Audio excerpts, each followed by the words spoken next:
ഇത്തം വിദേഹാത്മജാവചനം കേട്ടു പൃഥ്വിപതിസുതൻ താനുമരുൾ ചെയ്തു. തന്നിതു ദണ്ഡകാരണ്യരാജ്യം മമ പുണ്യം വരുത്തുവാൻ താതനറികടൂ. ഞാനതു പാലിപ്പതിന്നാശു പോകുന്നു. മാനസീ ഖേദമിളച്ചു വാണിടുക. മാതാവു കൗസല്യ തന്നെയും ശുശ്രൂഷ ചെയ്തു സുഖേന വസിക്ക നീ വല്ലഭേ.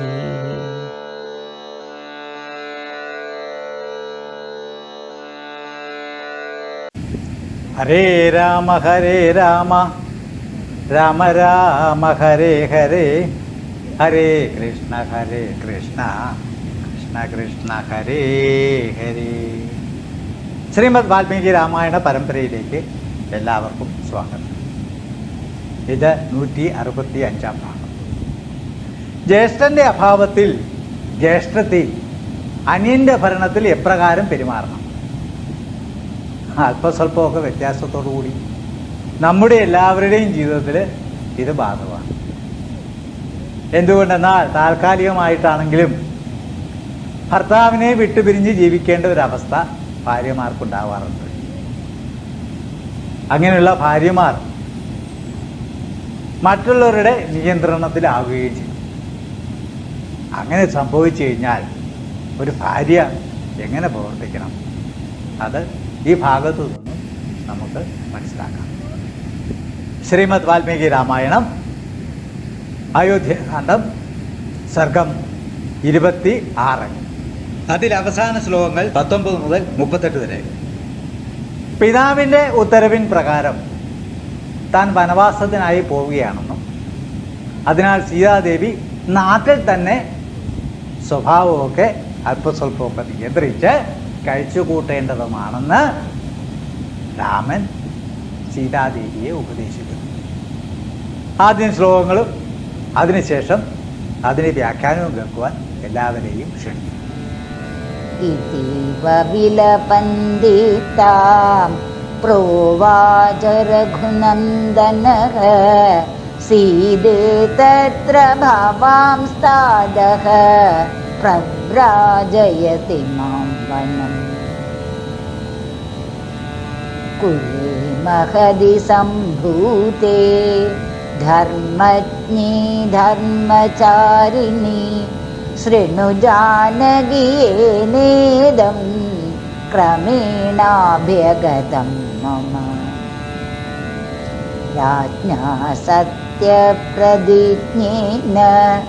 പിത്രാ ദശരഥേന മേ കൈകേയ്यै പ്രീതമനസാ പുരാ ദത്തൗ മഹാബലോ. തയാദ്യ മമ സജ്ജേസ്മിൻ അഭിഷേകേ നൃപോദ്യതേ പ്രചോദിതഃ സമയോ ധർമ്മേണ പ്രതിനിർജിതഃ. ചതുർദശ ഹി വർഷാണി വസ്തവ്യം ദണ്ഡകേ മയാ പിത്രാ മേ വരദശ്ചാപി യൗവരാജ്യേ നിയോജിതഃ. സോഹം ത്വാമാഗതോ ദ്രഷ്ടും പ്രസ്ഥിതോ വിജനം വനം ഭരതസ്യ സമീപേ തു നാഹം കദ്യഃ കദാചന. ഋദ്ധിയുക്താ ഹി പുരുഷാ ന സഹന്തെ പരസ്തവം തസ്മാന്ന തേ കഥാ കദ്യ ഭരതസ്യാഗ്രതോ മമ. നാപി ത്വം തേന ഭർത്തവ്യാ വിശേഷേണ കദാചന അനുകൂലതയാ ശക്യം സമീപേ തസ്യ വർത്തിതും. തസ്മൈ ദത്തം നൃപതിനാ യൗവരാജ്യം സനാതനം स प्रसादयस्त्वया सीते नृपतिश्च विशेषतः अहं चापि प्रतिज्ञां तां गुरोः समनुपालयन् वनमध्यैव यास्यामि स्थिरीभव मनस्वी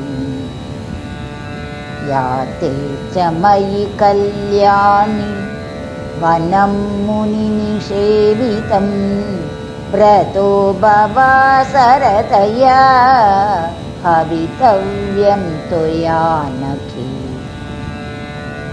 कार्यमुद्धाय देवानां कृत्वा पूजां यथाविधि वन्दितव्यो दशरथः पिता मम जनीश्वरः माता च मम कौसल्या वृद्धा सन्तापकर्षिता धर्ममेवाग्रदः कृत्वा त्वत्तसम्मानमर्हसि वन्दितव्यास्त्वया नित्यं याः शेषा मम मातरः स्नेहप्रणयसम्भोगैः समाहि मम मातरः पुत्रसमौ चापि द्रष्टव्यौ च विशेषतः उभौ भरतशत्रुघ्नौ प्राणै प्रियतरौ मम विप्रियं न च कर्तव्यं भरतस्य कदाचन स हि राजा प्रभुस्तैव देशस्य च कुलस्य च आराधिता हि शीलेन प्रयत्नैश्चोपसेविताः राजान सम्प्रसीदन्ति प्रकुप्यन्ति विपद्यन्ति औरसानपि पुत्रान् हि त्यजं यहितकारिणः समर्थान् सम्प्रगृह्यन्ति परानपि नराधिपाः सा तुं वसेह कल्याणी राज्ञः समनुवर्तिनी भरतस्य रताधर्मी सत्यव्रतपरायणा अहं गमिष्यामि महावनं प्रिये त्वया हि वस्तव्यमिहैव भामिनि यथा व्यलीगं कुरुषेण कस्यचित् तथा त्वया कार्यमिदं वचो मम इति इव विलपन्तीं ताम् ഇപ്രകാരം മേൽപ്പറഞ്ഞ് വിവരിച്ച പ്രകാരം വിലപന്തിയും താം വളരെ ദുഃഖിച്ചിരിക്കുന്ന അവളോട് ആരോട് സീതാദേവിയോട് രഘുനന്ദനക പ്രവാച രഘുനന്ദനൻ പറഞ്ഞു എന്തു പറഞ്ഞു സീതയെ തത്ത ഭവാൻ താതമാം ആരാധ്യനായ പൂജാർഹനായ എൻ്റെ പിതാവ് എന്നെ വനം പ്രഭാചേരി എന്നെ വനത്തിലേക്ക് അയക്കുകയാണ് മഹതി കുലേ സംഭൂതേ ജാനകി നല്ല തറവാടിത്തുള്ള കുടുംബത്തിൽ ജനിച്ച അല്ലയോ ജാനകി ധർമ്മജ്ഞേ ധർമ്മത്തെപ്പറ്റി വ്യക്തമായി അറിയാവുന്നവളെ ധർമ്മചാരിണി ധർമ്മത്തിൽ തന്നെ സഞ്ചരിക്കുന്നവളെ ധർമ്മം തന്നെ അനുഷ്ഠിക്കുന്നവളെ ഏന ക്രമേണ യാതൊരു ധർമ്മ നിയമത്താലാണോ മമ ഇതം അഭ്യാഗതം എനിക്ക് ഗതി വന്നത് സുണു അത് ഞാൻ ഇപ്പം പറയാറുണ്ട് കേട്ടു എന്താണ് എൻ്റെ മുഖം കരുവാളിച്ചിരിക്കുന്നത് അത് ഞാൻ പറയാം നീ കേട്ടു രാജ സത്യപ്രതിജ്ഞേനമേ രാജാവും സത്യപ്രതിജ്ഞനുമായ എൻ്റെ പിത്രാ ദശരഥേന എൻ്റെ പിതാവ് ദശരഥനാൽ പ്രീതമനസാ പുര പണ്ട് വളരെ സന്തോഷത്തോടു കൂടി അദ്ദേഹത്തെ ശുശ്രൂഷിച്ചതിൻ്റെ പേരിൽ പണ്ട് കൈകേയിക്ക് മഹാവരവും ദത്തു. കൈകേയി മാതാവിനായി 2 വരങ്ങൾ നൽകിയിരുന്നു. നൃപ ഉദ്യതേ സജ്ജേ മമ അസ്മിൻ അഭിഷേകേ. നൃപ ഉദ്യതേ, രാജാവിൻ്റെ പരിശ്രമത്താൽ. രാജാവാണ് സഭാവാസികളെയെല്ലാം കൂട്ടി രാമനെ യുവരാജാവായി അഭിഷേകം ചെയ്യണമെന്ന് തീരുമാനിച്ചത്.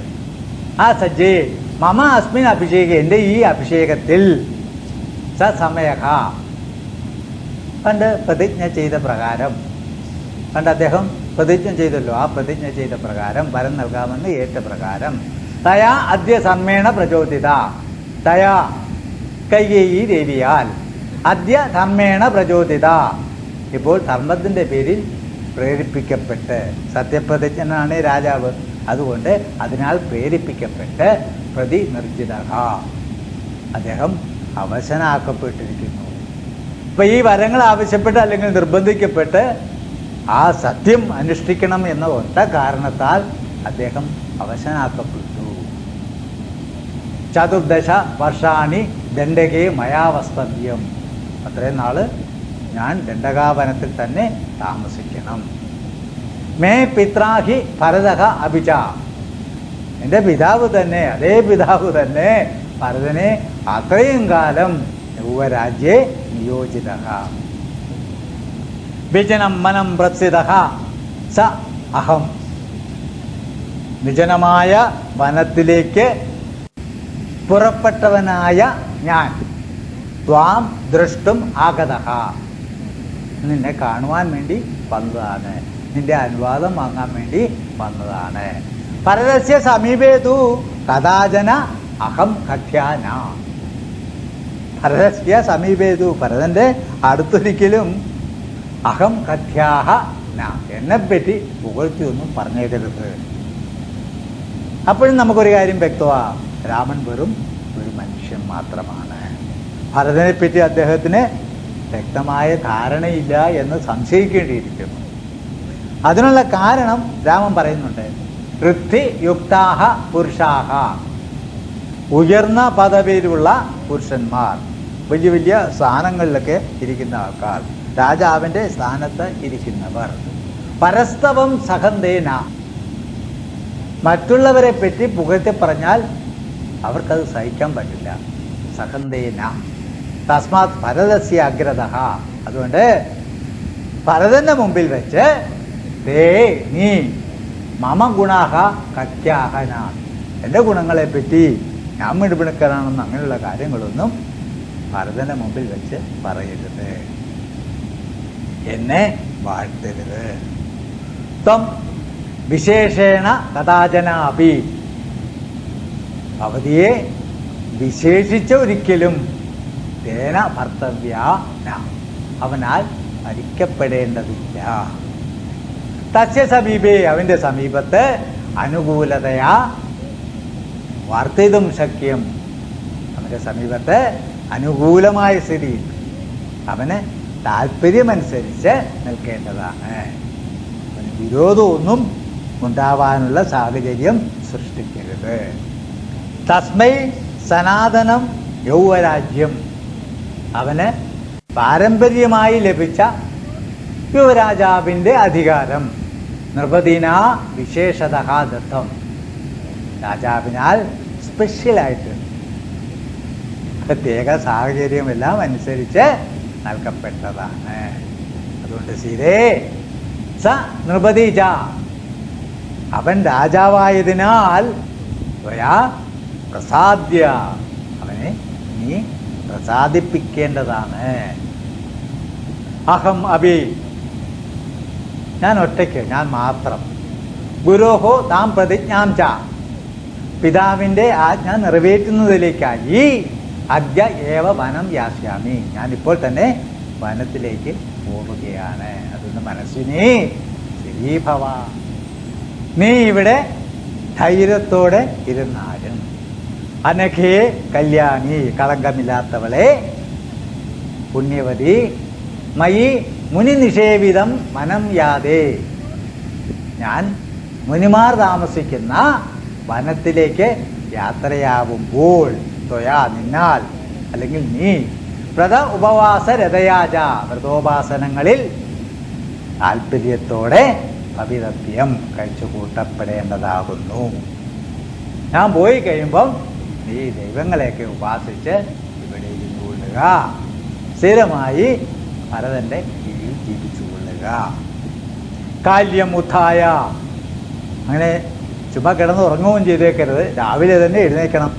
അതിരാവിലെ എല്ലാ ദിവസവും എഴുന്നേറ്റ് ദേവാനാം യഥാവിധി പൂജാം കൃത്വ, ദേവന്മാർക്കെല്ലാം വിധിപ്രകാരം നിയമമനുസരിച്ച് പൂജകളെയെല്ലാം ചെയ്ത് ജനേശ്വര മമ പിതാ ദശരഥ, ജനങ്ങളുടെ എല്ലാം ഈശ്വരനായ മഹാരാജാവായിട്ടുള്ള എൻ്റെ പിതാവ് ദശരഥൻ വന്ദിതവ്യ, വന്ദിക്കപ്പെടേണ്ടതാണ്.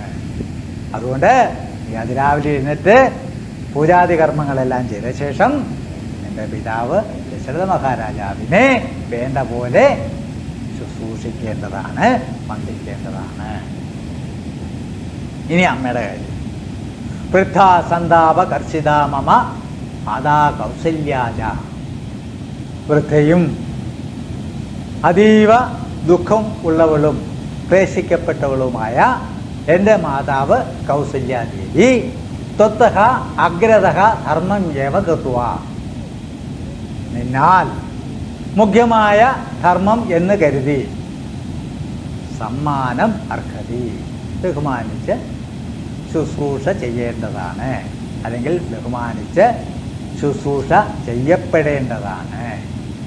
മമ മാതരഹി, എൻ്റെ മാതാക്കൾ എല്ലാവരും സ്നേഹ പ്രണയ സംഭോഗൈഹി സമാഹ, സ്നേഹത്തിനും സ്നേഹം നൽകുന്നതിനും ശുശ്രൂഷ നൽകുന്നതിനും പരിപാലനം ചെയ്യുന്നതിനും എല്ലാം തുല്യമായ അർഹതയുള്ളവരാണ്. അവരെല്ലാം തുല്യമായി ട്രീറ്റ് ചെയ്യപ്പെടേണ്ടവരാണ്.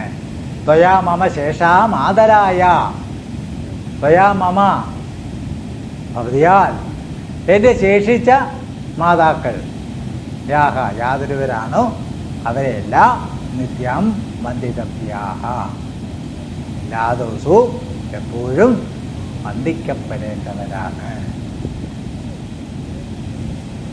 ഭരത ശത്രുഘ്ന ഉഭൗജ മമ പ്രാണൈ പ്രിയതരവും, എൻ്റെ പ്രാണനേക്കാൾ പ്രിയപ്പെട്ടവരാണ്. വിശേഷതച, അതിനാൽ വിശേഷിച്ച് ഭാതൃപുത്ര സമവും ദൃഷ്ടവ്യവും, അവരെ സഹോദരന്മാരായും പുത്രന്മാരായും ഒക്കെ നീ കാണേണ്ടതാണ്. ഭരതസ്യ വിപ്രിയം ച കഥാചന ച കർത്തവ്യം, ഭരതസ്യ ഭരതന് വിപ്രിയം ച കഥാചന ച കർത്തവ്യം, അപ്രിയമായത് ഒരിക്കലും നീ ചെയ്തു പോകരുത്. എന്നാൽ സ ഏവ, അവൻ തന്നെയാണ് ദേശസ്യ ച കുലസ്യ രാജാഹ, അവൻ തന്നെയാണ് ദേശത്തിൻ്റെയും കുലത്തിൻ്റെയും രാജാവും പ്രഭുവും. രാജാനഹ ശീലേന ആരാധിതാഹ, രാജാക്കന്മാർ നല്ല വടികളാൽ നല്ല പ്രവർത്തനത്താൽ ആരാധിക്കപ്പെടുന്നു. പ്രയത്നൈഹി ഉപസേവിതാച സംപ്രസീദന്തി, പ്രയത്നത്താലും സേവനത്താലും അവർ തൃപ്തിപ്പെടുന്നു. വിപര്യേഹി പ്രകുപ്യന്തി, നേരെ തിരിച്ചായിക്കഴിഞ്ഞാൽ അവർക്കെതിരായി പ്രവർത്തിച്ചു കഴിഞ്ഞാൽ അവർ കോപിക്കുന്നു. അതുകൊണ്ട് ശിക്ഷ ലഭിക്കാനുള്ള സ്കോപ്പുണ്ട്. അഹിതകാരിണഃ ഹി ഔരസാൻ പുത്രാനബി, അഹിതം ചെയ്യുന്ന സ്വന്തം പുത്രന്മാരാണെങ്കിൽ തന്നെയും, ഔരസാൻ സ്വന്തം പുത്രന്മാരാണെങ്കിൽ പോലും, നരാധിപാഹ ത്യജന്തി, രാജാക്കന്മാർ അവരെ ഉപേക്ഷിക്കും. അതുകൊണ്ട് സൂക്ഷിച്ചു ഭവതി. സമർത്ഥാനഭിപരാൻ, സമർത്ഥന്മാരാണെങ്കിൽ അവരെ യാതൊരു ബന്ധവുമില്ലെങ്കിൽ തന്നെയും അവരെ സംപ്രഗൃഹന്തി, അവരെ സംപ്രഗൃഹന്തി, അവർ സ്വീകരിക്കും. അതുകൊണ്ട് കല്യാണി സാത്വം, അപ്രകാരമുള്ള ഭവതി, ധർമ്മിഷ്ഠയായ ഭവതി, ധർമ്മം മാത്രം ചെയ്യുന്ന ഭവതി സമ്മത്തിൽ സഞ്ചരിക്കുന്നവൾ അവൾ രാജാവായ ഭരതന് രാജ്ഞഃ ഭരതസ്യ സമനുവർത്തിനി സത്യവ്രതപരായണ ധർമ്മേരത ഇഹ വസ. ഇഷ്ടമില്ലാത്തതൊന്നും ചെയ്യാതെ സത്യവ്രതപരായണ, ധർമ്മത്തിലും സത്യത്തിലുമൊക്കെ സ്ഥിതി ചെയ്യുന്നവളായി ഇവിടെ വസിച്ചാലും ഇവിടെ ജീവിച്ചാലും. ഭാമിനി പ്രിയേ കസ്യചിത് ബലീകം പുരുഷേന, ആർക്കും അപ്രിയത്തെ നീ ചെയ്യാറില്ല. അതെനിക്ക് ഗ്യാരണ്ടീഡാണ്. നീ ആർക്കും അപ്രിയത്തെ ചെയ്യില്ല. അഹം ഹി മഹാവനം ഗമിഷ്യാമി, ഞാൻ ഒറ്റയ്ക്ക് വനത്തിലേക്ക് പോവുകയാണ്. ത്വയാ ഇഹ ഏവ വസ്തവ്യം, നിന്നാൽ ഇവിടെ തന്നെ താമസിക്കേണ്ടതാണ്. ഇതം മമ വചഃ, ഇതാണ് എൻ്റെ ഉത്തരവ്. ഭർത്താവ് എന്നുള്ള നിലക്ക് എന്നോട് പറയാനുള്ളത് ഇതാണ്. യഥാ തഥാ ത്വയാ കാര്യം, ഇക്കാരണത്താൽ, മേൽപ്പറഞ്ഞ കാരണത്താൽ ഭവതി ഇത് അംഗീകരിക്കേണ്ടതാണ്, സമ്മതിക്കേണ്ടതാണ്. സീതാദേവിയുടെ പ്രതികരണം 166 ഭാഗത്തിൽ. 161 ഭാഗത്തിൽ രാമൻ കൗസല്യാദേവിക്ക് കൊടുത്ത ഉപദേശം തിരിച്ച് സീതാദേവിയിൽ നിന്നും രാമന് കേൾക്കാനാവുന്നു. 166 ഭാഗത്തേക്ക് എല്ലാവർക്കും സ്വാഗതം. ശ്രോതാക്കളായ എല്ലാവരും ഈ ചാനൽ സബ്സ്ക്രൈബ് ചെയ്തിട്ടുണ്ട് എന്ന് വിശ്വസിക്കുന്നു. നിങ്ങൾക്ക് ഏവർക്കും നന്ദി.